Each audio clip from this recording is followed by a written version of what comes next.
Sanhi ng pagkamatay ng 11 taong gulang na bata, posibleng dahil sa matinding pambubugbog ayon sa Pangasinan Provincial Hospital. May follow-up report at live po ito si Kim Bandarlipe. Kim. CJ, inilabas na ng Pangasinan Provincial Hospital ang kanilang initial findings mula nang i-admit ang 11 taong gulang na bata na biktima ng pambubugbog.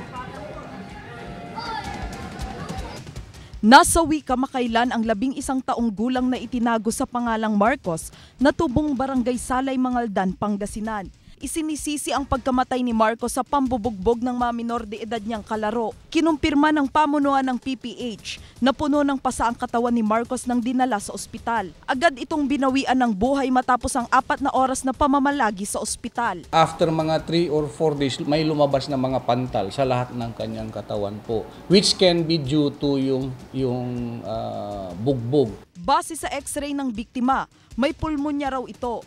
Lumalabas din sa laboratory test ni Marcos na above normal ang white blood cell na umaabot sa 30,000 per microliters. Nakitaan na rin ito ng septic arthritis o pamamaga ng kasukasuan. Kung ang pinag-uusapan po natin ay posible, pwedeng posible pong yun ang naging sanhi ng kanyang pagkamatay.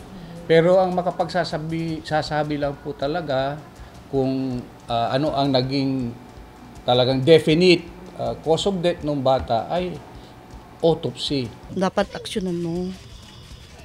Mahirap mawala ng anak. Hindi basta-basta. Gawin mo dapat yung nararapat sa anak mo. Tutulong na raw ang PNP sa investigasyon at pagpapa-autopsy sa bangkay ng bata. And the cause of death. Cause of death. Kasi meron namang certification doon na ating municipal health officer kung ano yung kadahilanan kung bakit siya namatay. Kasama si Wilson C. Ako si Kim Bandarlipe, naghahatid ng Balitang Amyanan. Ilan sa mga naging katanungan ng publiko ay bakit 10 araw daw ang itinagal bago lumabas ang mga komplikasyon mula doon sa pambubugbog. Ayon sa PPH, explanation nila ay kapag nasuntok ang katawan ng isang tao ay hindi agad-agad magkakapasa at the moment na suntukin siya. Kaya naman nagkakaroon ng 3 to 4 days bago makita ang pasa at bago lumabas ang iba't ibang komplikasyon. Paalala ng PPH na kapag may parehong insidente tulad nito ay agad magpakonsulta sa doktor. CJ? Maraming salamat, Kim Bandarlipe.